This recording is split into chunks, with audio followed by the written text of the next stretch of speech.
Hi friends, ఈరోజు బీట్రూట్తో jam ఎలా తయారు చేసుకుందామో చూద్దాం. ఇది బ్రెడ్ మీద రాసుకొని తింటే చాలా హెల్తీగా ఉంటుంది. ముందుగా 2 బీట్రూట్ బాయిల్ చేసుకోవాలి. బాయిల్ చేసుకొని పీల్ అంతా తీసేయాలి. ఇలా ట్రై చేసి చూడండి, హెల్తీగా ఉంటుంది. బయట ఏమేమి కలిపి ఉంటారో ఫ్రెండ్స్ జామ్లో, ఇలా ఒక్కసారి ట్రై చేయండి. పిల్లలకి పెడితే చాలా మంచిది.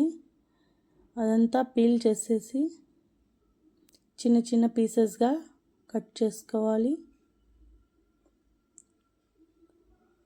ఇదంతా మిక్సీ పట్టుకొని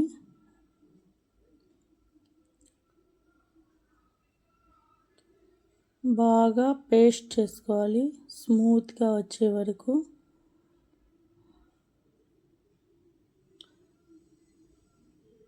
ఇప్పటివరకు మా ఛానల్ని సబ్స్క్రైబ్ చేసుకోబట్టి సబ్స్క్రైబ్ చేసుకోండి, లైక్ చేయండి. బాగా గ్రైండ్ చేసేసుకోండి.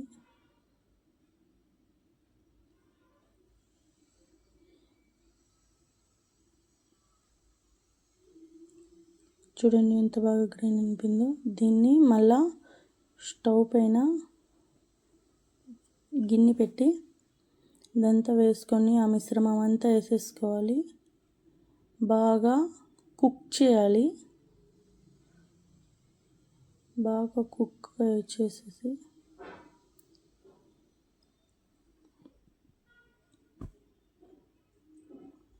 కలర్ చూడండి ఫ్రెండ్స్, ఎంత ఎర్రగా వచ్చేసింది.